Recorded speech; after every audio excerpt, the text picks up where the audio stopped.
திரு காலச்சக்கரம் நரசிம்மா அவர்களின் அத்திமலை தேவன் பாகம் 5 பகுதி 4.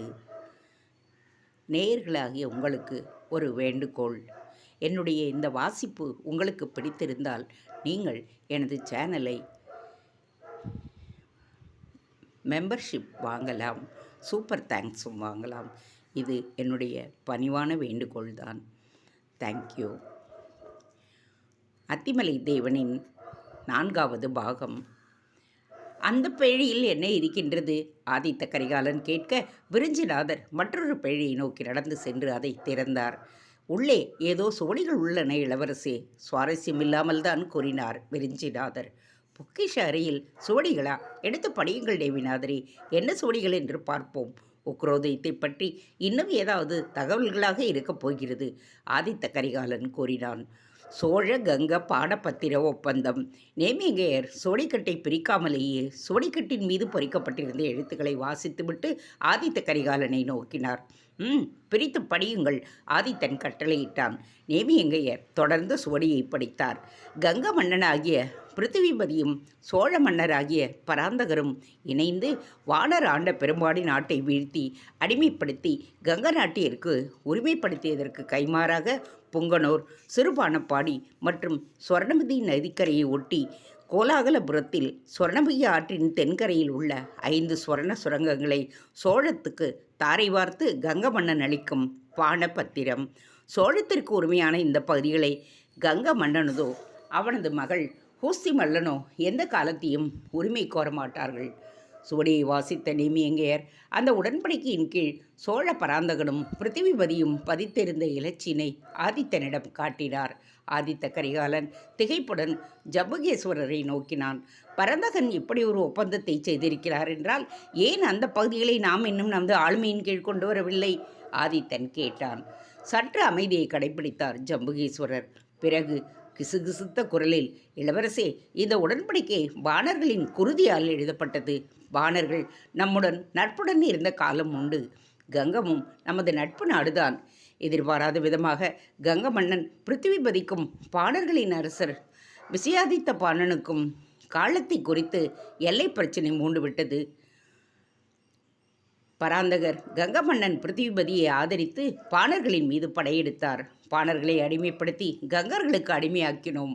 அதற்கு நன்றி கடனாக இந்த பகுதிகளையும் சொர்ண சுரங்கங்களையும் நமக்கு அளித்தது. இந்த பானபத்திரத்தை அளித்தார்கள்.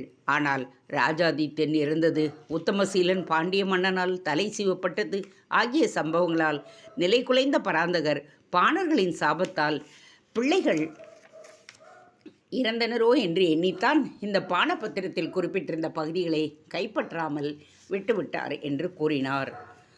சோழர்களுக்கு வில்லனாக வீரநாராயண ஏரிக்கரையில் தனது குதிரையில் ஊர்ந்து வரும் வந்தியத்தேவனை கதாநாயகனாக காட்டியிருக்கின்றது பொன்னியின் செல்வன் நாவல். பொன்னியின் செல்வன் என்கின்ற 3D கண்ணாடியை அணிந்தே மக்கள் இன்று வரை சோழ சரித்திரத்தை பார்த்து வந்திருக்கிறார்கள். சோழ சரித்திரம் வேறு, பொன்னியின் செல்வன் வேறு. பாகுபலி மாதிரி ஒரு ஃபேண்டசி புதினத்தை படைத்திருக்கின்றார் கல்கி, அவ்வளவுதான். சோழர்கள் கங்க மன்னன் பிருத்திவிபதியுடன் சேர்ந்து பெரும்பானப்பாடி நாட்டில் ஆற்றிய அந்த கிராமங்களுக்கு பழி தீர்க்கவே வந்தியத்தேவன் என்கின்ற வான அரசர் குடும்பத்தைச் சேர்ந்தவன் குந்தள நாட்டிலிருந்து சோழ நாட்டிற்கு வந்தான். பெரும்பானப்பாடி நாட்டை ஆண்ட விஜயாதித்த பாணனுக்கும் கங்க மன்னன் பிருத்திவிபதிக்கும் காளஹஸ்தி தொடர்பாக பிரச்சினை மூல சோழர்கள் கங்கர்களை ஆதரித்தனர். கிபி 915ஆம் ஆண்டு காலகட்டத்தில் சோழர்களும் கங்கர்களும் சேர்ந்து பெரும்பானப்பாடி நாட்டை கைப்பற்றி அதன் மக்களையும் பெண்களையும் அடிமைப்படுத்தி கங்கர்களுக்கு விற்றனர்.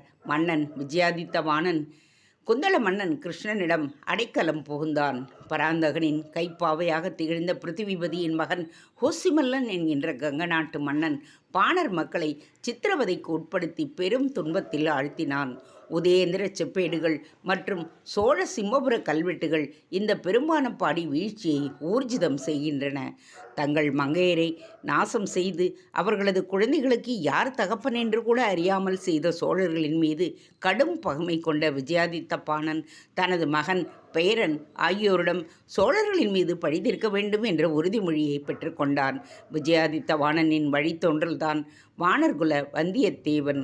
பாலுக்கு பூனையை காவல் வைப்பது போன்று ஆதித்த கரிகாலம் அவனிடம் சுந்தர சோழருக்கு ஓலை கொடுத்து அனுப்புவதாக பொன்னியின் செல்வனில் கூறப்பட்டிருக்கிறது.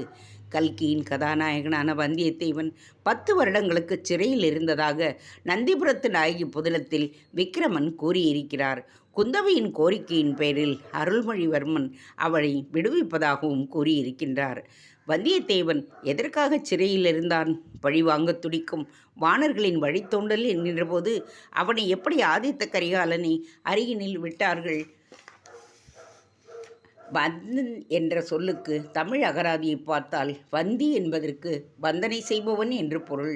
மங்களப் பாடலை பாடும் பாணனுக்கும் வந்தி என்றுதான் பெயர். பாணர் மற்றும் வாணர் இருவரும் ஒன்றுதான். வீணை மீட்டி பாடுபவர் பாணர், வந்தனை பாடல் பாடுபவர் வாணர். வந்தியத்தேவன் என்ற புனைப்பெயரோடு சோழர்களை பழிவாங்க வரும் விஜயாத்த பாணனின் வழித்தோன்றல் அவன். கேள்விகள் அநேகம் புறப்படுகின்றன. ஆனால் உண்மை சரித்திரத்தை அறிய முற்படும் பொழுது பொன்னியின் செல்வன் கதைக்கு எதிராக எழுத வேண்டிய கட்டாயம் பிறக்கின்றது. கல்கியின் படைப்பான பொன்னியின் செல்வன் வேறு, உண்மையான சோழ சரித்திரம் வேறு என புரிந்து கொள்ளப்படுகிறதோ அன்றுதான் உண்மைகள் நிறைய வெளிவரும். பொன்னியின் செல்வன் ஒரு ஃபேண்டசி ஸ்டோரி, ஆனால் அது சரித்திரம் அல்ல. Political history of ancient South India, uprooting of Banas, page 37. Parandaka, who ruled for 45 years from 1907 to 1953 AD, led many military campaigns. He attacked Cheras, Western Gangas and Kodumbalur. He was called Madurantakan after defeating Pandyas and capturing Madurai in 1915 AD. He uprooted Banas.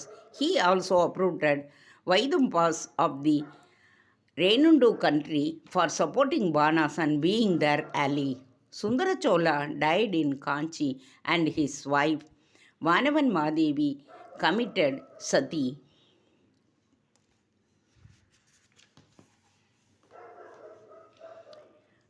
சற்று அமைதியை கடைபிடித்த ஜம்புகேஸ்வரர் கரிகாலனிடம் கூறியது என்னவென்றால், இளவரசி, இந்த உடன்படிக்கை பாணர்களின் குருதியால் எழுதப்பட்டது. பாணர்களும் நம்முடன் நட்புடன் இருந்த காலம் உண்டு. கங்கமும் நமது நட்பு நாடுதான். எதிர்பாராத விதமாக கங்க மன்னன் பிருத்திவிபதிக்கும் வாணர்களின் அரசன் விஜயாதித்த பாணனுக்கும் காலத்தீயை குறித்து எல்லை பிரச்சினை மூண்டது. பராந்தகர் கங்க மன்னன் பிருத்திவிபதியை ஆதரித்து பாணர்களின் மீது போரிட்டார். பாணர்களை அடிமைப்படுத்தி கங்கர்களுக்கு அடிமையாக்கினோம். அதற்கு நன்றிக்கடனாக இந்த பகுதிகளையும் சொர்ண சுரங்கங்களையும் நமக்கு அளித்தது.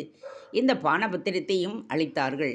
ஆனால் ராஜாதித்யன் இறந்தது, உத்தமசீலன் பாண்டிய மன்னனால் தலை சீவப்பட்டது ஆகிய சம்பவங்களால் நிலை குலைந்த பராந்தகர் பாணர்களின் சாபத்தால் தான் பிள்ளைகள் இறந்தனரோ என்று எண்ணி இந்த பானபத்திரத்தில் குறிப்பிட்டிருந்த பகுதிகளை கைப்பற்றாமலேயே விட்டுவிட்டார்.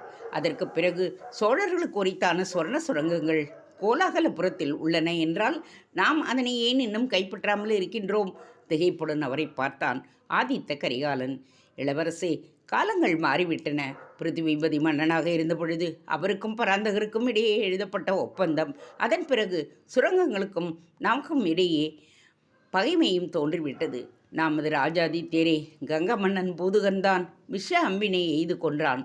அவரது மகன் மருளங்கன் நீதிமார்கன் சோழர்களின் மீது தற்பொழுது துவேஷம் கொண்டிருக்கின்றான். இந்த தருணத்தில் பானபத்திரத்தை காட்டி எங்கள் பகுதிகளை கொடு என்றால் அவன் எப்படி ஒப்புக்கொள்ளுவான்? ஜம்புகேஸ்வரர் தயக்கத்துடன் கேட்டார். பானபத்திரத்தில் இருப்பது பிருத்திவிபதியின் இலச்சினைதானே? ஆதித்த கரிகாலன் கேட்டான். அதில் இம்மியும் சந்தேகமில்லை இளவரசி, விருஞ்சிநாதர் கூறினார். அப்புறம் என்ன, நமக்கு உரித்தானவற்றை வசப்படுத்துவோம் என்று கூறியபடியே பானபத்திர சுவடியை எடுத்து தனது அங்கியில் மறைத்து வைத்து கொண்டான். அவ்வளவுதானே, இனி புறப்பட வேண்டியதுதானே? ஆதித்த கரிகாலன் குழல் அழகனை நோக்க, அப்பொழுது அங்கே ஒரு மூலையில் மேஜை ஒன்றின் மீது வைக்கப்பட்டிருந்த சுவர்ண பிடியுடன் கூடிய வாளினை கண்டான். இது யாருடையது என்று கேட்டபடியே அதை நோக்கி நடந்தான். கதிராமங்கலன் பணிவுடன் முன்வந்து வாளினை எடுத்து ஆதித்த கரிகாலனின் கரத்தில் வைத்தான். பராந்தகரின் கடைக்குட்டி மகன் உத்தமசீலியின் வாள் போர்க்களத்தில் மடிந்த அவரது நினைவாக பாதுகாப்பாக அவரது வாளினை பத்திரப்படுத்தி வைத்திருக்கின்றோம். கதிரா கூறியதும் அந்த வாளினை உயர்த்தி அதையே உற்று நோக்கினான் கரிகாலன். ஆதித்தனின் முகம் கோபமாக மாறியது. எனது சிறிய பாட்டனின் வாள், அவரது கொலைக்கு பழித்திருக்க காத்திருக்கும் நான் அவரது வாளினாலேயே வீரபாண்டியன் தலையை சீவி தள்ளி எனது இடது காலால் அவனது சிரசனை பந்தாடுகின்றேன். அதுவரையில் இந்த வாள் என் வசமே இருக்கட்டும் என்றபடியே அந்த வாளையும் எடுத்துக்கொண்டான். உக்ரோதே ஆபரணம், பானபத்திர சுவடி மற்றும் உத்தமசீலனின் வாள் ஆகியவற்றுடன் தனது கருமுகில் குதிரையில் நேமியங்கரும் கொள்ளர்களும் பின்தொடர தஞ்சையை தவிர்த்து காஞ்சிக்கு திரும்பிக் கொண்டிருந்தான் ஆதித்த கரிகாலன். காஞ்சியில் வடபுல சேனை தலைவனாக நியமிக்கப்பட்டு தான் தங்குவதற்காக ஒரு பிரம்மாண்ட மாளிகையை எழுப்ப எண்ணி பிரபால மாளிகையை இடிக்க அதன் புகைப்போக்கில் பதுக்கப்பட்டிருந்த அத்திமலை தேவனின் பிரதிமை இவனுக்கு கிடைத்த வேளைதான் மேலே மேலே நல்ல செய்திகளும் கிடைக்கின்றன. சுவர்ணமுகி காடுகளில் உள்ள தங்கச் சுரங்கங்கள் எனக்கு கிடைக்க உள்ளன. உக்ரோதய ஆபரணம் எனக்கு கிடைத்து விட்டது. பாண்டியனின் தலையை வாங்குவதற்கு உத்தமசீலனின் வாளும் என்னிடம் தயாராக உள்ளது. அத்திமலை தேவன் கிடைத்த வேளையில் நான் பலமிக்க சோழ அரசனாக திகழ்வதற்குரிய சமிக்கைகள் கிடைக்க துவங்கி இருக்கின்றன. உண்மையிலேயே நான் கொடுத்து வைத்தவன்தான் என்று எண்ணியபடியே ஓகையுடன் பயணித்து கொண்டிருந்தான் ஆதித்த கரிகாலன். தஞ்சை அரண்மனை கஜானா அறை இருந்த மண்டபத்தில் இருள் சூழ்ந்த மூலையில் இருந்த ஒரு தூணின் பின்பாக அமர்ந்து இரவெல்லாம் கஜானா அறையை நோட்டமிட்டு கொண்டிருந்தன. குந்தவை இரவெல்லாம் உறங்காமல் வேவு பார்த்து கொண்டிருந்ததுதான் மிச்சம். ஆதித்த கரிகாலனோ கஜானா அதிகாரியோ அங்கே வரவே இல்லை. கஜானா அறைக்கு ஆதித்தனும் கஜானா அதிகாரிகளும் வர இருப்பதாக அமானுஷ்யன் கூறியிருந்தானே, அவர்கள் ஏன் வரவில்லை என்று யோசித்தபடியே அமர்ந்திருந்தாள் குந்தவை. சூரியன் உதிக்க ஏமாற்றத்துடன் தனது அறையை நோக்கி நடந்தாள் குந்தவை. பட்டத்து ராணி பார்க்கும் பார்வை. பல்லவ குலப்பெண்கள் மூவரையும் தனது மாளிகைக்கு அழைத்து வந்தான் பார்த்திபன். கைகள் கட்டப்பட்ட நிலையில் மாளிகையின் முன்பாக நின்ற கல்பலதா கண்களை உயர்த்தி அந்த மாளிகையை அருவருப்புடன் நோக்கினாள். அவளது பார்வையை சிறிதும் லட்சியம் செய்யாமல் தங்களை நோக்கி ஓடி வந்த ஒரு காவலனை பார்த்தான் பார்த்திபன். ஆலோலா, உடனே பணியாளர்களின் உதவியுடன் இந்த பெண்களை நமது அந்தப்புறத்துக்கு அழைத்துச் செல். எனது பாட்டியார் இவர். மருத்துவர்களுக்கு சொல்லி அனுப்பி இவருக்கு தக்க சிகிச்சையை உடனே அளிக்கச் சொல் என்றான். ஆலோலன் கையசைக்க பணியாளர்கள் சிலர் நாற்காலி ஒன்றுடன் வர கங்காவதியை அதில் அமர்த்தி உள்ளே இட்டுச் சென்றனர். சமந்தக பல்லவியும் அவர்களை பின்தொடர்ந்தாள். இதழ்களை இகழ்ச்சியாக பிதிக்கியபடியே தன் தாயை பின்தொடர முற்பட்ட கல்பலதாவின் முன்பாக தன் வாளை நீட்டி தடுத்தான் பார்த்திபன்.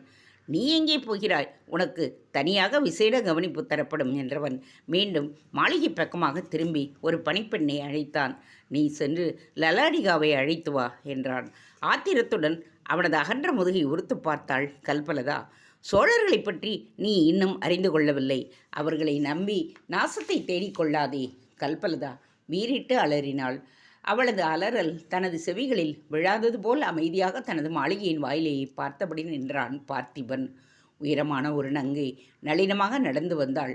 கல்பலதா அளவுக்கு அவள் அழகு இல்லை என்றாலும் பார்ப்பதற்கு கவர்ச்சியாகவே இருந்தாள்.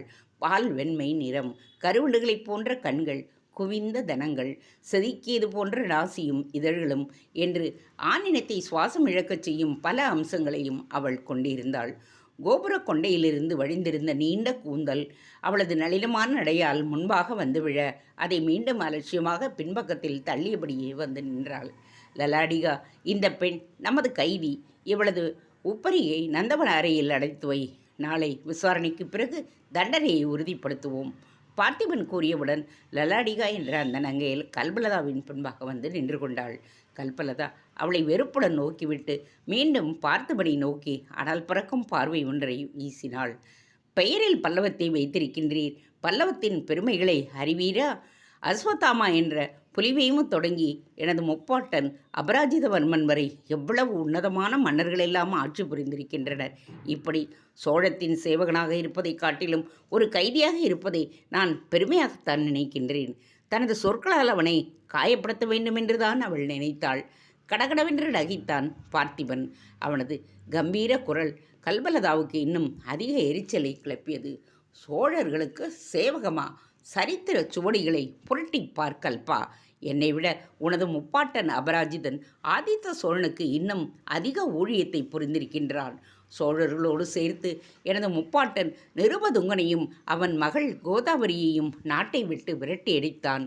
பிறகு ஆதித்த சோழனின் கரத்தாலேயே மாண்டும் போனான். நிருபதுங்கனுக்கு துரோகம் செய்தார். துரோகத்தாலேயே மடிந்தும் போனார். பார்த்திபன் கூற கல்பா கண்கள் சிவக்க அவனை உற்று பார்த்தாள். ஆதித்த சோழனைப் போலவே இவனும் ஆதித்த கரிகால சோழன் அபராஜிதனைப் போன்று உன்னையும் சதியால் தீர்த்து கட்டிவிடப் போகின்றான். என்ன இருந்தாலும் நீயும் பல்லவ ரத்தம். அந்த அக்கறையில்தான் நான் கூறினேன். மற்றபடி நீ எப்படி போனால் எனக்கென்ன? சோழனுக்கு அடிமையாக இருந்து ஊழியம் செய்துதான் கிடைப்பேன் என்று நீ விரும்பினால் நான் என்ன சொல்ல முடியும்? உன் விருப்பம். கல்பா எரிச்சலுடன் கூறினாள். அது எனக்கும் கரிகாலனுக்கும் இடையே உள்ள தனிப்பட்ட பிரச்சனை. நீ அது குறித்து கவலை கொள்ள தேவையில்லை என்று காற்றத்துடன் கூறிய பார்த்திபன் அவளது கண்களுக்குள் சற்று நேரம் உறுத்து நோக்கினான். அந்த உறுதியான பார்வையின் பின்பக்கமாக ஓர் உணர்வு தெரிந்தது. ஐயோ, மீண்டும் அவனது கண்களில் கனிவு தென்படுகிறதோ? ஒரு ஆடவனின் கண்களில் தென்படும் கனிவு ஆபத்தானதாயிற்றே என்கின்ற அச்சத்துடன் அவனது கண்களை நோக்க அவளை நோக்கி கொண்டிருக்கும் பொழுதே அந்த உறுதியான பார்வையின் பின்பக்கத்தில் தேங்கியிருந்த கனிவு வேறு ஒரு உணர்வாக மாறிக்கொண்டிருந்தது. அந்த உணர்வும் போர்க்கள வீரர்களுக்கு தினவெடுத்து மீண்டும் களப்புக வேண்டும் என்கின்ற போது ஏற்படும் வெறியும் அதை தடுக்க மயனால் தயாரிக்கப்பட்ட மருந்துதான் அந்த உணர்வு.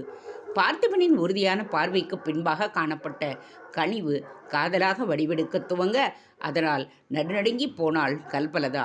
ஆடவர்களின் வாளின் வீச்சை விட, அவர்களது கதாயுகங்களின் தாக்குதல்களை விட, அவர்களது வில்லிலிருந்து பாயும் அம்பினை விடவும் மிகவும் ஆபத்தான அஸ்திரம் அவர்களது கண்களில் இருந்து பாயும் அந்த அஸ்திரம்தான். அது பெண்களின் மென்மையான இதயத்தை துளைத்து அறுத்து காலமெல்லாம் அவர்களுக்கு அடிமையாக கிடக்கச் செய்துவிடும்.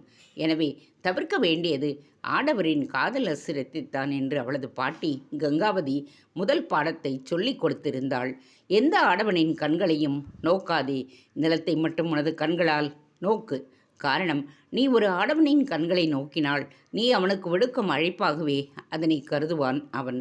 தக்கோலம் ஆலயத்தில் போருக்கு சென்று கொண்டிருந்த அரிஞ்சயனின் பார்வையை வெறித்ததால் தனது வாழ்வு அவனால் சிதைக்கப்பட்ட அனுபவம் நினைவுக்கு வர கங்காவதி இந்த எச்சரிக்கையை பேர்த்தி கல்பனாவுக்கு விடுவித்திருந்தாள். உள்ளே உணவு தயாரித்தபடியே தனது மகளுக்கு தாய் விடுக்கும் எச்சரிக்கையை கவலையுடன் கேட்டுக்கொண்டிருந்தாள் சமந்தக பல்லவி. அபராஜித பல்லவனின் வாரிசுகளான தாங்கள் இப்படி அனாதைகளாக அலைகிறோம். பெண்கள் வேறு பிறந்து விட்டதால் இவர்களால் எப்படி மீண்டும் பல்லவத்தை நிலைநாட்ட முடியும் என்கின்ற கவலையில் கல்பலதாவுக்கு வீர உணர்ச்சிகளை புகட்டி வந்திருந்தாள். பெண்ணை வீராங்கனையாக வளர்த்திருக்க ஏன் தனது அம்மா தனது மகளுக்கு இத்தகைய எச்சரிக்கை உணர்வுகளை அளிக்கிறாள் என்று முதலில் கோபம் கொண்டாள். பிறகு தன்னையே சமாதானம் செய்து கொண்டாள். ஜெயிக்க முடியாத பலமான பெண்களால் காதலினால்தானே பல அரசர்கள் வீழ்த்தி இருக்கின்றனர். தனது மகள் வலுவான அரசியாக திகழ வேண்டுமென்றால் காதல் உணர்வுகளுக்கு ஆட்படாமல் இருக்க வேண்டும். எனவே தாய் கூறும் அறிவுரைகளை அவளுக்கு தேவைதான் என்பதை உணர்ந்தாள் சமந்தக பல்லவி. எனவேதான் பார்த்திபனின் கண்களில் கனிவு காதலாக மாறுவதைக் கண்டு பதைபதைத்து கல்பலதா அவனது காதலை முளையிலேயே கிள்ளை ஏறிய நினைத்து விட்டாள். அதனை வளரவிட்டால் பிறகு கோடாலையால் கூட அதை வெட்டுவதற்கு சிரமமாக இருக்குமல்லவா? கடுமையாக எதையாவது கூறி தகிக்கும் சொற்களால் அவனது ஆத்திரத்தை கிளப்பி அவன் காதலை பனிபோல் மறையச் செய்துவிட வேண்டும் என்று நினைத்தாள். நீதான் ஆதித்த கரிகாலன் ஆலோசகன் மற்றும் மெய்காப்பாளனாமே. எனது முப்பாட்டன் அபராஜிதனின் தலை வாங்கிய ஆதித்த சோழனின் குருதியில் தோன்றிட்ட ஆதித்த கரிகாலனின் சிரத்தை நிலத்தில் உருளச் செய்வேன். அவனது மெய்காப்பாளனாக இருக்கும் நீ என்னை தடுக்க முயன்றால் உனது தலையும் நிலத்தில் உருளும் என்று ஆவேசத்துடன் கூறி அவனுள் மலரத் துவங்கிய காதலை தடுக்க முயன்றாள்.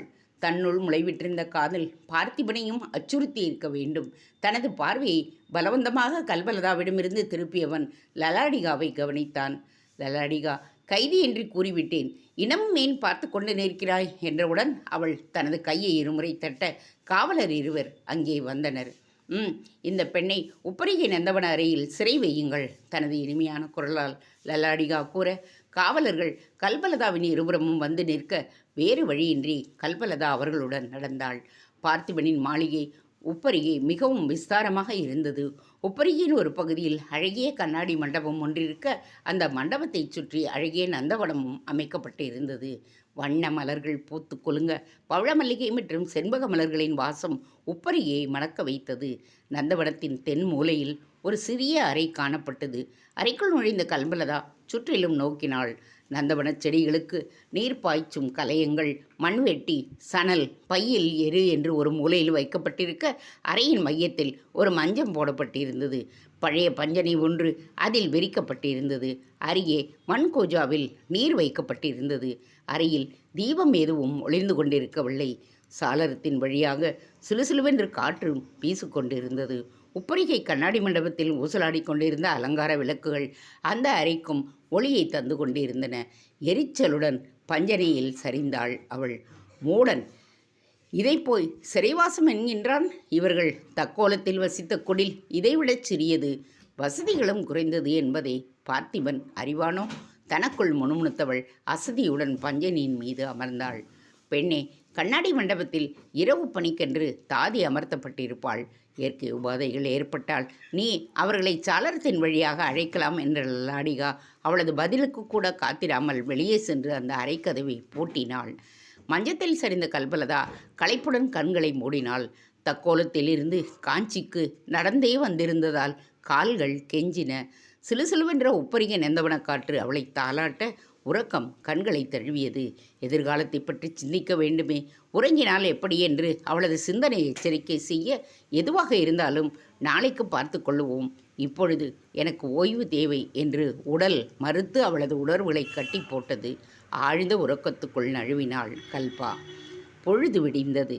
நந்தவன கண்ணாடி மண்டபத்தில் அமர்ந்தபடியே பட்சிகளை இனிமையாக கூவ தனது உறக்கத்தில் இருந்து மீண்டாள் கல்பலதா. முதலில் தான் எங்கிருக்கிறோம் என்பதை புரியாமல் அந்த அறையின் கூரையை வெறித்து கொண்டிருந்தாள். பிறகு முந்தைய நாளில் நடந்த சம்பவங்கள் நினைவுக்கு வர தான் பார்த்திபனின் கைதியாக உப்பரிகை நந்தவன அறையில் அடைக்கப்பட்டிருப்பது நினைவுக்கு வந்தது. அந்த மட்டும் பாட்டியையும் தாயையும் தனித்தனி சிறைகளில் அடைக்காமல் இருக்கிறார்களே, ஒருவேளை குரலில் இனிமையையும் நயத்தையும் காட்டியிருந்தால் இவளையும் கைதியாக நடத்தி இருக்க மாட்டோனோ? தேவையில்லை. யாருக்கு வேண்டும் இவனது வசதிகளும் மரியாதையும்? இவளது முப்பாட்டன் அபராஜிதனை சதியால் வெட்டி கொன்ற ஆதித்த சோழன் குலத்தில் பிறந்த ஆதித்த கரிகாலனுக்கு ஆலவட்டம் வீசிக்கொண்டிருக்கின்றான் பார்த்திபன். அவனை நம்பக்கூடாது. ஆதித்த கரிகாலனிடம் அண்டி பிழைப்பவன் இவர்களை காட்டி கொடுத்து அதற்குரிய பரிசுகளையும் நிச்சயம் பெற்றுக்கொள்ளுவான். அதற்குள் எப்படியாவது பாட்டியையும் தாயையும் இங்கிருந்து அழைத்து சென்று விட வேண்டும். மஞ்சத்தில் யோசித்தபடியே கிடந்தவளின் செவிகளில் இனிய சித்திரவேணியின் நாதம் கேட்டது. உடனே மிருதங்கமும் இசைக்கப்பட்டது. உப்பரிகை நந்தவனத்தில் பல்லவ குருதி பாயும் தடாகத்தில் இரு தாமரை புஷ்பங்கள் மலர உள்ளன. வண்டினங்கள் மதுவருந்த அவற்றை அணுகாதீர். அவை எமது பல்லவ அரசியின் பேரெழில் வதனத்தில் திகழும் தீட்சணியமான கண்கள் என்று இனிய குரலில் இரண்டு பெண்கள் பாடுவதும் கேட்டது. திகைப்புடன் மஞ்சத்தில் இருந்து எழுந்து சாளரத்தை நோக்கி நடந்தாள். சாளரத்தின் வழியாக வெளியே பார்த்தவள் திகைத்து போனாள். இவள் சயனித்திருந்த நந்தவன உப்பரிகை அறையின் வாயிலிருந்து இரத்தின கம்பளம் ஒன்று விரிக்கப்பட்டிருந்தது. கம்பளத்தின் மீது வண்ண மலர்கள் பரப்பப்பட்டிருந்தன. அறைக்கு வெளியே சில இசைக்கலைஞர்கள் அமர்ந்து பாடலை இசைத்து கொண்டிருந்தனர்.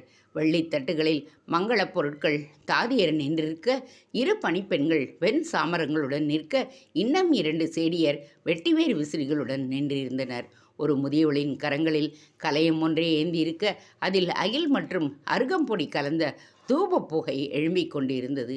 யாருக்கு இந்த பலமான வரவேற்பு? ஒருவேளை அரசி அல்லது இளவரசி யாராவது நீராட உப்பரிகை நந்தவனத்துக்கு வருகிறார்களோ? பல்லவ அரசி என்று பாடுகின்றனரே, ஒருவேளை பார்த்திபனுக்கு மனமாகி விட்டதா? இல்லை, அவனுக்கு சகோதரி யாராவது இருக்கிறார்களா?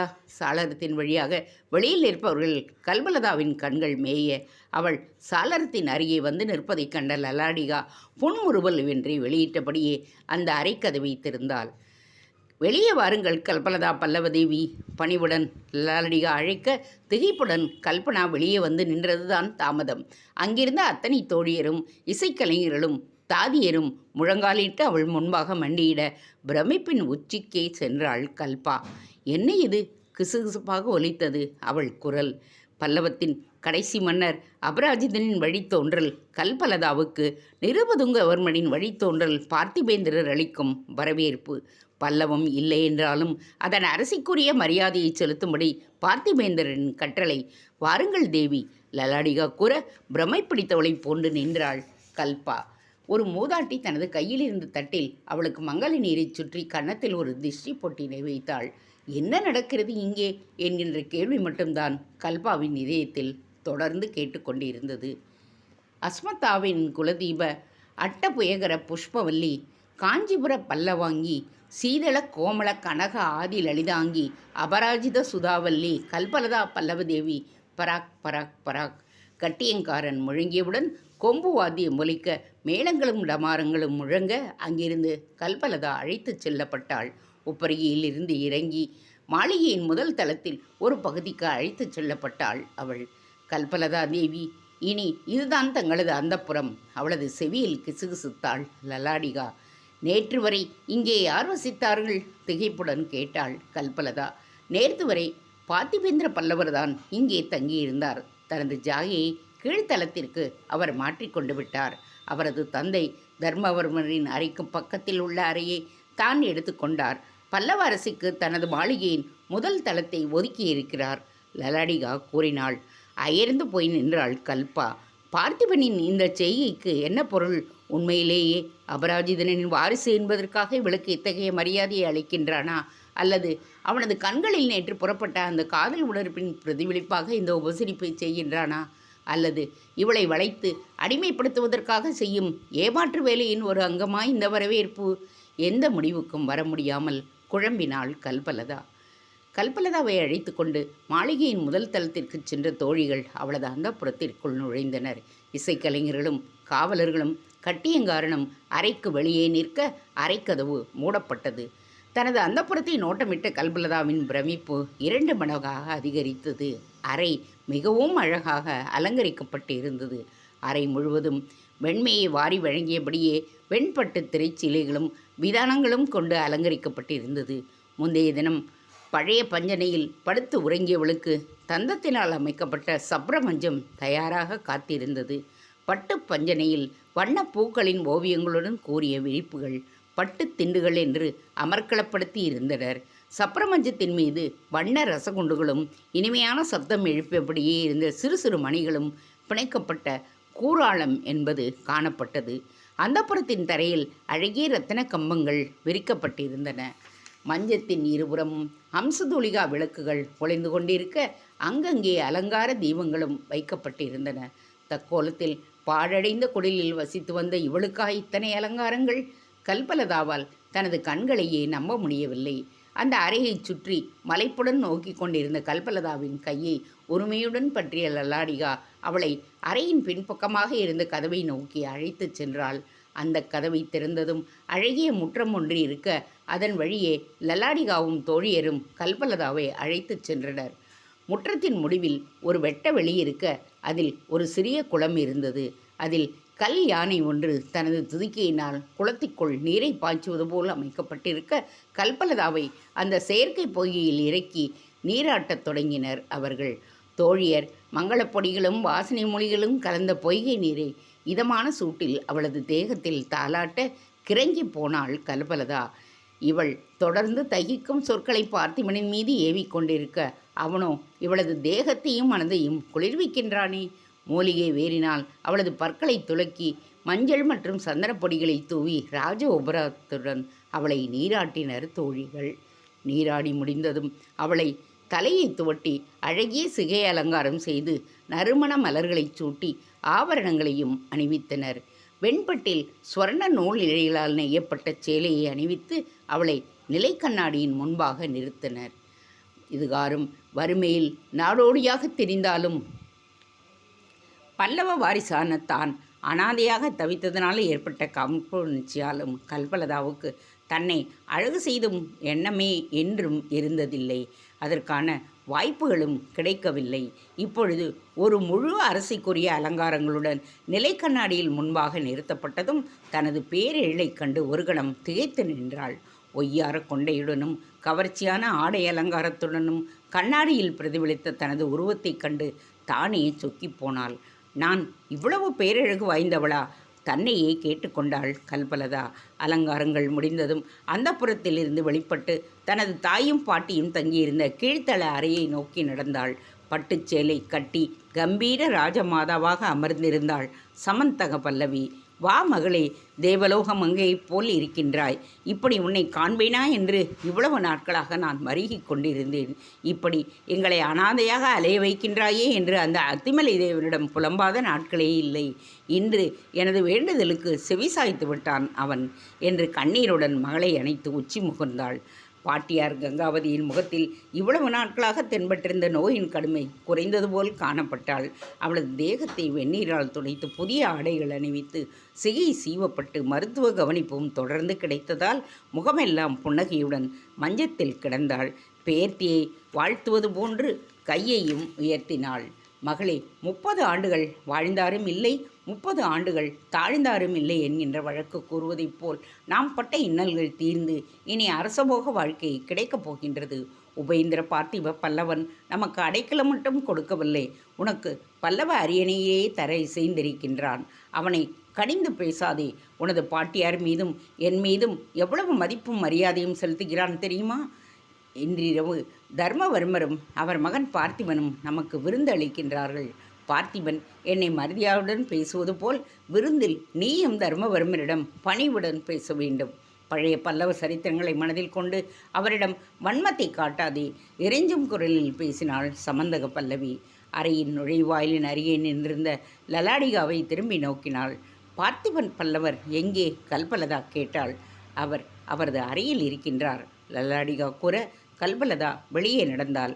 நான் அவரை சந்திக்க வேண்டும், விரைப்பாக கூறிய கல்பலதா கீழ்த்தளத்தில் இருந்த பார்த்திபனின் அறையை நோக்கி சென்றாள்.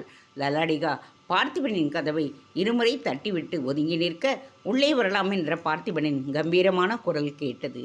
கல்பலதா உள்ளே நுழைந்து பார்த்திபனின் முன்பாக நின்றாள். லலாடிகா கதவை வெளிப்புறமாக மூடினாள். அலங்கார பதுமையாக முதல் முறையாக பேரெழுடன் என்ற கல்பலதாவை கண்டு பார்த்திபன் சம்பித்து போயிருக்க வேண்டும். கல் தூணை போன்று அவளையே வெறித்தபடியே நின்றிருந்தான் அவன். முந்தைய தினம் வரை பார்த்திபனின் மீது வன்மத்தையும் வெறுப்பினையும் கனல் தெரிக்கும் கண்களால் தான் அவனை நோக்கி உமிழ்ந்து கொண்டிருந்தாள் கல்பலதா. ஆனால் இன்று தன்னையும் தனது தாய் மற்றும் பாட்டியையும் வாழ வைக்கும் ஒரு நல்ல உள்ளம் படைத்த வாலிபனாக அவன் அவளுக்கு தெரிய அவனது மனதின் அழகோடு உடல்கட்டின் கம்பீரமும் அப்பொழுதுதான் அவளுக்கு புலப்பட்டது. உயரமாகவும் கருத்திருந்து காட்சியளித்தாலும் தேகத்தை கட்டுக்கோப்புடன் வைத்திருந்தான்.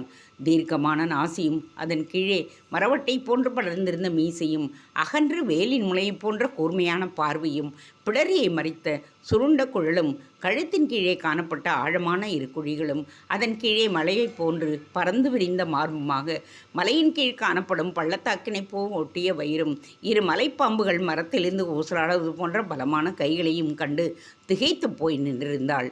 குடும்பத்தில் ஒரு ஆண்மகன் இருந்திருந்தால் நமக்கு இத்தகைய எழுநிலை வந்திருக்குமா? பாட்டியாரும் தாயும் அடிக்கடி புலம்பிய போதெல்லாம் கல்பலதாவுக்கு கோபம்தான் வரும். ஆண் பிள்ளை இல்லை என்றால் என்ன, நான் இருக்கின்றேனே, நானும் வாழ்பயிற்சி பெற்றிருக்கிறேன் அல்லவா? ஒரு ஆண்மகனுக்கு இணையாக போரிட்டு உங்களை காக்கும் திறமையை கொண்டு இருக்கிறேன். அப்படி இருக்க ஆண்மகன் என்று இல்லாதவனை நினைத்து ஏன் புலம்புகின்றீர்கள் என்றுதான் அவள் கேட்பாள். ஆற்றலும் வலிமையும் உள்ள உடலில் பலவி இருக்க பார்த்திபன் தனது முன்னால் கம்பீரத்துடன் நிற்பதைக் கண்டதும் முதல் முறையாக தனது மனதிலேயே ஒரு பாதுகாப்பு உணர்வு பரவுவதை கண்டுகொண்டாள். இந்த உணர்வு இல்லாததால் தான் பாட்டியும் தாயும் ஆண்மகன் குடும்பத்தில் இல்லையே என்று புலம்பினார்கள் போலும். கல்பலதாவையை வெறுத்து கொண்டிருந்த பார்த்திபன் திடீரென அவள் சற்றும் எதிர்பாராத அந்த செயலை செய்தான். மேஜையின் மீது இருந்த வாளை வேகமாக எடுக்க அவன் தன்னை வெட்டுவதற்காகத்தான் அப்படி வாளை எடுக்கின்றானோ என்று ஒரு கணம் திகைத்து போனாள் அவள். வாளை கையில் எடுத்த பார்த்திபன் அவள் முன்பாக மண்டியிட்டான். பல்லவ கொல்ல நவமணி, நந்தி துவஜன் அபராஜிதவர்ம பல்லவரின் வழித்தோன்றல், பல்லவாங்கி கல்பலதா தேவியார் வாழ்க என்று கூறியபடி தன் வாளை அவளது பாதங்களின் முன்பாக வைத்தான். தன்னை விட உயரமான அவன் தன் முன்பாக தனது தேகத்தை கூனி குறுகி மண்டியிட்டு அமர்ந்திருப்பதைக் கண்டதும் அவளது இதயத்தில் பல வருடங்களாக அடைத்து வைத்திருந்த உணர்வுகள் அனைத்தும் விடுதலை பெற்றன. என்ன உணர்வு என்று கூற இயலாத வண்ணம் சோகங்களும் வருத்தங்களும் துக்கங்களும் ஏக்கங்களும் ஒன்றாக கலந்து அழுகையாக விடைத்தன. ஹோ என்று கதறத் துவங்கியவள் மண்டியிட்டு அமர்ந்திருந்த பார்த்திபனின் முன்பாக தானும் மண்டியிட்டு அமர்ந்தாள். தாழ முடியாத துன்பங்கள் கண்ணீராக வெளிப்பட தனது முகத்தை கரங்களால் மூடியபடியே விம்மி விம்மி அழுது கொண்டிருந்தாள் கல்பலதா. பல்லவ சாம்ராஜ்யத்தின் குலக்கொழுந்து. அடுத்த வேளை இன்ன அணிகள் நீ அணிந்து கொள்ள வேண்டும், இன்ன ஆடைகளை உடுத்திக் கொள்ள வேண்டும் என்று யோசிக்க வேண்டியவள் அடுத்த வேளை உணவுக்கு என்ன செய்வது என்றல்லவா இது நாள் வரை யோசித்து கொண்டிருந்தாள். தக்கோலத்தில் தரித்திர கோலத்தில் வாழ்ந்தவள் காஞ்சியில் காலடி வைத்ததும் காஞ்சி மணி அணிகலன்களை அணிந்து சப்ரமஞ்சத்தில் கிடக்கிறாள் என்றால் அதற்கு முழு காரணமும் பார்த்திபன் என்கின்ற இந்த வாலிபனின் விசாலமான மனம்தானே. பல்லவத்தின் வாரிசு என்கின்ற எண்ணத்தில் இவளை கொன்றிருக்கலாம், அல்லது சோழர்களிடம் காட்டுக் கொடுத்திருக்கலாம். அதை செய்யாமல் இவளை அரசி என்று பணிந்து அமர்ந்திருக்கின்றான். உணர்ச்சி கொந்தளிப்பில் செய்வதறியாது கல்வலதா கதறிக்கொண்டிருக்க அவள் சற்று அழுது ஓயட்டும் என்பது போல் வாளாவிருந்தான் பார்த்திபன். அழுகையின் நடுவே கேவல்களுடன் அவனை நோக்கி பேசினாள் கல்பா. தங்களை கடும் சொற்களால் தாக்கி அவமதித்த என் மீது ஏன் இவ்வளவு கருணை காட்டுகிறீர்கள்? நான் இதற்கு தகுதி பெற்றவள்தானா? ஆதித்த கரிகாலனின் தலையோடு தங்கள் தலையையும் வெட்டி சாய்ப்பேன் என்று கூறிய என் முன்பாகவே மண்டியிடுகின்றீரே. கல்பலதாவின் கண்ணீர் அவளது வெண்பட்ட ஆடையை நினைத்து மார்பின் மேல் பகுதியையும் புலப்படுத்தியது. அவளிடம் பேசுவதற்காக தனது கண்களை உயர்த்திய பார்த்திபன் அவள் அழுவதைக் கண்டதும் மீண்டும் கண்களை தாழ்த்தி கொண்டான். கண்களிடம் நீ போராடிய விதம், அதன் பிறகு என்னிடம் பேசிய கடும் சொற்கள் எல்லாமே எனக்கு ஒன்றை புரிய வைத்தன. ஆடவர்களிடம் நீ கடுமையாக பேசி நடந்து கொள்வதற்கு காரணமே அவர்களிடமிருந்து உன்னை பாதுகாத்து கொள்வதற்காகவே. உண்மையில் ஒரு பல்லவகுல பெண்மணிக்கு உரிய அத்தனை நல்ல பண்புகளையும் நீ கொண்டவள் என்பதை நான் யூகித்து விட்டேன். ஒரு அரசிக்குரிய அத்தனை லட்சங்களையும் நீ கொண்டிருக்கின்றாய் என்பதையும் கண்டுகொண்டேன். எனவேதான் ஒரு அரசிக்குரிய அத்தனை மரியாதைகளோடு நீ எனது மாளிகையில் தங்க வேண்டும் என்பதற்காகவே உன்னை கைது செய்வதாக ஒரு நாடகத்தை நடத்தினேன். இன்று பல்லவத்தை மீண்டும் உருவாக்க ஒரு தலைமை கிடைத்து விட்டது என்கின்ற பெருமையோடு உன்னை எனது அரசியாக ஏற்கின்றேன், பார்த்திபன் கூறினான். சற்றே அடங்கிய கல்பலதாவின் அழுகை அவன் இவ்வாறு கூறியதும் மீண்டும் அதிகரித்தது. கல்பா மீண்டும் அழ அவளது கண்களில் ஆழமாக நோக்கினான் பார்த்திபன். கல்பலதா, நான் உனது முன்பாக வைத்திருக்கும் வாள் எனது வாள் அல்ல. ஆதித்த சோழனால் அநியாயமாக வெட்டி சாய்க்கப்பட்ட அபராஜித பல்லவனின் வீர வாள். போர்க்களத்தில் அபராஜிதனை ஆதித்த சோழன் சந்தித்திருந்தால் என்னால் அவனை காப்பாற்றி இருக்க முடியும். ஆனால் சயன அறையில் திடீரென்று தாக்கி கொன்றுவிட்டான். என்னால் அதனை தடுக்க முடியவில்லையே என்ற அபராஜித பல்லவரின் வாள் என்னிடம் அன்றாடம் புலம்பிக் கொண்டுதான் இருக்கின்றது. சோழர்களிடம் நான் ஊழியம் செய்யவில்லை. நமது பல்லவம் அவர்களிடம் சிக்கி உள்ளது. அதை மீட்பதற்கு எனது உள்ளத்தில் திட்டம் வகுத்துதான் வருகிறேன். ஆனால் சோழர்கள் பாணர்களை சித்திரவை செய்து துன்புறுத்தி கங்கர்களுக்கு அடிமையாக விட்டது போல் நமது பல்லவர்களுக்கு கெடுதிகளை செய்துவிடக்கூடாது என்பதற்காகவே ஆதித்த கரிகாலனிடம் நட்பு பாராட்டி சோழத்திற்கு ஊழியம் செய்து வருகிறேன். பார்த்திபன் கல்பலதாவுக்கு விளக்கம் கூறினாலும் குமுறலாக அவன் குரல் வெளிப்படுவதைக் கண்டு தனது அழுகை நூலை உணர்ந்து கொண்டாள் கல்பலதா. அவளது அழுகை உடனே நின்றாலும் துக்கம் தாழாமல் அவ்வப்போது அவள் விசித்து கொண்டிருக்க பார்த்திபன் அவளது கண்களில் ஆழமாக நோக்கினான். கல்பா, அபராஜிதரின் வாளை கையில் எடுத்து அதை ஸ்பரிசித்து பார். உனது சோகங்களை விட அபராஜிதரின் சோகம் இன்னமும் பெரியது. நமது பல்லவ குலத்திற்கு சோகங்கள் தான் பொக்கிஷங்கள். அஸ்வத்தாமா தொடங்கி நம் இருவர் வரை சோகங்களைத்தான் எருவாக இட்டு நமது பல்லவ மரத்தை வளர்த்து வந்திருக்கின்றோம். ஆனால் அத்திமலையானின் கிருபையால் அபராஜிதனின் வாரிசான நீயும் நிருபதுங்கனின் வாரிசான நானும் இன்று இணைந்திருக்கின்றோம். நாம் இருவரும் சேர்ந்து மீண்டும் காஞ்சியில் நந்தி கொடியை பறக்கச் செய்வோம். 3ஆம் நந்திவர்மன் பல்லவத்தை இரு கூறாக பிரித்து அதை நசித்து போகச் செய்துவிட்டான். நாம் இருவரும் பல்லவத்தை இணைத்து மீண்டும் அதை பொலியச் செய்வோம். இந்த பெரும் செயலை புரிவதற்கு நீ எனக்கு பக்கத்துணையாக நிற்பாயா என்று கேட்டபடியே பார்த்திபன் தனது கையை அவளை நோக்கி நீட்டினான். முரத்தை போன்று தனது முன்பாக விரிந்த அவனது உள்ளங்கையை வெறித்து பார்த்து கொண்டிருந்தாள் கல்பா. பிறகு தாமரை தண்டை போன் தன் மென்மையான கையை காய்த்து போயிருந்த அவனது உள்ளங்கையில் அடைக்கலமாக வைத்தாள். வட பல்லவமும் தென் பல்லவமும் மட்டுமல்ல, நிருபதுங்க பல்லவனின் மகள் கோதாவரியின் வழிவந்த நீங்களும் கம்பவர்மனின் மகன் அபராஜித பல்லவனின் வழிவந்த நானும் வாழ்வில் இணைந்து ஒருங்கிணைந்த பல்லவத்திற்கு புதிய வடிவம் கொடுப்போம். நிருபதுங்கரின் மகள் கோதாவரியும் கம்பவர்மனின் மகன் அபராஜிதனும் சகோதர சகோதரிகள். கோதாவரியின் பெயரன் நீங்கள், அபராஜிதவர்மனின் பெயர்த்தி நான். முறையும் இருக்கின்றது, மன நிறைவும் இருக்கின்றது. பார்த்திபனை கண்ட எனது கண்கள் இனி மற்றொருவனை பார்க்காது. தங்களது கையில் எனது கையை மட்டுமல்ல, எனது உடல், பொருள், ஆவி அனைத்தையும் ஒப்புவிக்கின்றேன் என்று கூறினாள் கல்பலதா. பார்த்திபன் ஓகையுடன் அவளை நோக்கியபடியே தன்னுள் அடைக்கலமாகி அவளது கையை மலைப்பாம்பு ஒன்று குறு முயலை விழுங்குவது போல் பற்றி கொண்டு தனது கைக்குள் அடக்கி கொண்டான். உள்ளே இரு மனங்களால் பல்லவத்தின் புதிய சகாப்தம் எழுதப்படுவது அறியாமல் லலாடிகா அவர்களின் வருகைக்காக அறையின் வெளியில் காத்திருந்தாள். தேங்க்ஸ் ஃபார் வாட்சிங்.